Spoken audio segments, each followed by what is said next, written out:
Welcome back नाजरीन। Programme के इस हिस्से में हम जिक्र करेंगे अदलिया का और सियासत का। और सियासत का इसलिए कहा क्योंकि एक तो बहुत अहम केस है जिसका जो ताल्लुक़ है वो हमारे पिछले साल के इलेक्शंस हैं। इलेक्शंस हुए थे, उनके ऊपर बहुत से हम कह सकते हैं सवाल उठाए गए, तनाज़े खड़े हुए। बट जो एक बहुत अहम इसका एस्पेक्ट था वही जो हम कह सकते हैं ख़वातीन की सीट्स का था। और उसके ऊपर मामला पिछली साल ही सुप्रीम कोर्ट में गया। सुप्रीम कोर्ट से एक फ़ैसला आया, वो फ़ैसला जो था उस पर अमल दरामद नहीं हुआ। तो अब वो कॉन्स्टिट्यूशनल बेंच जो बन गया है उसमें ये सारा मामला दोबारा सुना जा रहा है। बहुत से खदशात हैं लोगों के कि फ़ैसला किस तरफ जाएगा, अपहोल्ड होगा पिछला वाला या एक नया फ़ैसला आएगा।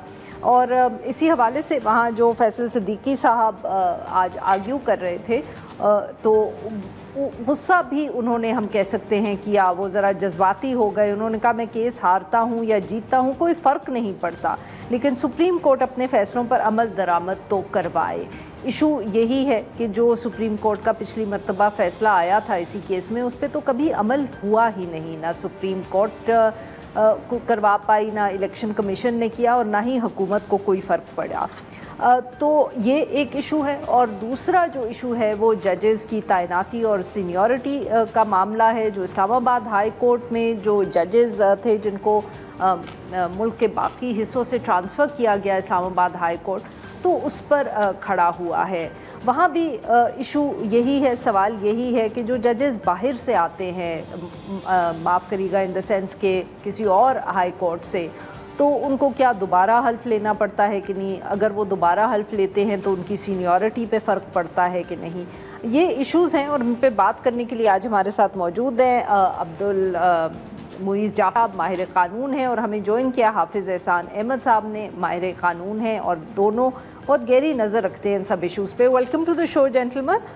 जी हाफिज़ साहब, सर आपसे गुफ्तगू का आगाज़ करती हूँ। और जो रिज़र्व सीट्स का केस है सर, अगर आपने कुछ उसको फॉलो किया हो तो what do you think, where are we? क्या आपके ख्याल में जल्द फैसला आएगा और आपके ख्याल में किस तरफ जा रहा है ये जो फैसला होगा इस केस का? बिस्मिल्लाहिर्रहमानिर्रहीम, thank you so much for having me. तीन चीज़ें मैं कहना चाहूँगा आपके सामने, जो अपनी सबमिशंस रखना चाहूँगा। एक तो ये है कि पाकिस्तान की कॉन्स्टिट्यूशनल या जुडिशल हिस्ट्री का ये बड़ा एक इम्पॉर्टेंट केस है कि जिसके अंदर असेंबली की कॉम्पोजिशन तक की बात की जा रही है। और ये इस लेवल तक इम्पॉर्टेंट केस है कि 21 फरवरी 2024 को ये मामला जब इलेक्शन कमीशन के सामने गया और अब तक तकरीबन 16 या 17 ऑर्डर्स जो हैं वो इसके ऊपर आ चुके हैं। चाहे इलेक्शन कमीशन का ऑर्डर आए, चाहे हाई कोर्ट का ऑर्डर आए, या उसके बाद सुप्रीम कोर्ट का लीव ग्रांटिंग ऑर्डर आए, फिर आपकी जो है 12 जुलाई वाली जजमेंट आए, फिर डाइसेंटिंग जजमेंट्स आए, फिर उसके बाद जो है डिटेल रीजनिंग्स आए, फिर लॉ भी अमेंडमेंट आ जाए, फिर उसके बाद जो है क्लैरिफिकेशंस आए। तो उस कॉन्टेक्स्ट के अंदर देखा जाए तो आप इसकी एक इम्पोर्टेंस देख सकते हैं। दूसरा जो मैं समझता हूँ ये है कि सुप्रीम कोर्ट ऑफ पाकिस्तान के सामने अब दो तरह की चीज़ें हैं। एक, सुप्रीम कोर्ट ऑफ पाकिस्तान के सामने रिव्यू के अंदर ये है कि क्या पाकिस्तान की सुप्रीम कोर्ट आर्टिकल 187 जो है उसके अंदर सब्सटेंशियल जस्टिस या कंप्लीट जस्टिस के अंदर किस हद तक जा सकती है, और वो क्या कॉन्स्टिट्यूशनल लिमिटेशंस के अंदर आर्टिकल 175(3) के नीचे आता है या नहीं आता है। और अगर वो आता है तो अगर सुप्रीम कोर्ट ने एक्सीड किया है तो ये री राइटिंग ऑफ द कॉन्स्टिट्यूशन है, रीडिंग इनटू द कॉन्स्टिट्यूशन है, या इंसर्शन ऑफ द कॉन्स्टिट्यूशन है, और क्या ये सुप्रीम कोर्ट ऑफ पाकिस्तान का मैंडेट है या नहीं है।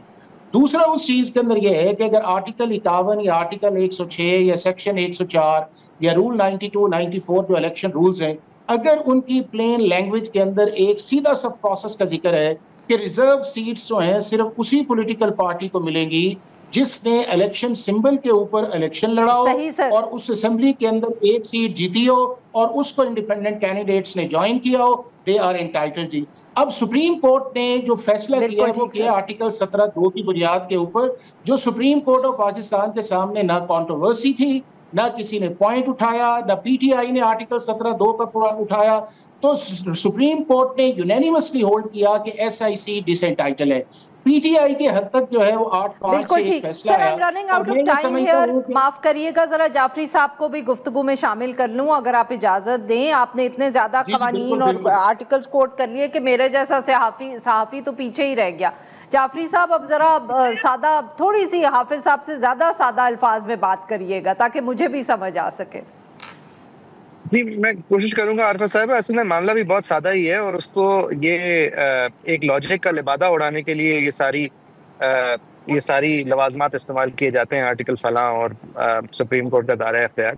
आज अमीनुद्दीन खान साहब ने अपनी पोजीशन जो है वो मेरे ख्याल में वाज़ेह तो मुकम्मल तौर पे कर दी जब उन्होंने कहा कि उनका क्योंकि सबसे एक्सट्रीम ओपिनियन है वो ये है कि किसी को कोई सीट, इन लोगों को कोई भी सीट नहीं मिलनी चाहिए, ये जो पीटीआई है और सुन्नी इत्तेहाद काउंसिल है, और उसका उन्होंने जो वजह दी वो सारी सामने है सबके। देखिए, अमीनुद्दीन खान साहब के मुताबिक अगर सुप्रीम कोर्ट ये सारा काम जो है वो सो मोटो का दायरा इख्तियार इस्तेमाल करते हुए करती और मुकम्मल इंसाफ के दायरा इख्तियार इस्तेमाल करते हुए ना करती तो जायज़ होता। यानी अमीनुद्दीन खान साहब के मुताबिक उनकी जजमेंट इस बात पे खड़ी है कि सुप्रीम कोर्ट ने अपनी जजमेंट के अंदर 187 लिखा, 183 नहीं लिखा। एक हिस्से के फर्क की वजह से वो समझते हैं कि जो हुकूक अवाम का एक the will of the people का एक्सप्रेशन है उसको सर्व किया जा सकता है, क्योंकि सुप्रीम कोर्ट के 8 जजेस ने एक नुक्ता ऊपर जबर जेर का फर्क किया। अच्छा, इसके अलावा जो ये पोजीशन सामने रखी गई कोर्ट के कि एक कंटेमनर जिसका एक इलेक्शन कमीशन ऑफ पाकिस्तान अव्वल तो फरीक ही किस तरह बन सकता है, वो एक इंडिपेंडेंट एडजुडिकेटर है, उसने इस केस को प्लीड ही किस तरह किया, इसकी बहुत सारी नज़ीर मौजूद हैं कि आप नहीं कर सकते। ये तो इस तरह है कि एक जज ने फैसला दिया और अपनी जजमेंट का फिर दिफा करने के लिए वो अपीलेट फोरम में आके खड़ा हो गया कि नहीं, मैंने तो सही किया। जिस पार्टी के खिलाफ फैसला आया है वो अपने आप को डिफेंड करे। आप कौन होते हैं बीच में खड़े होके?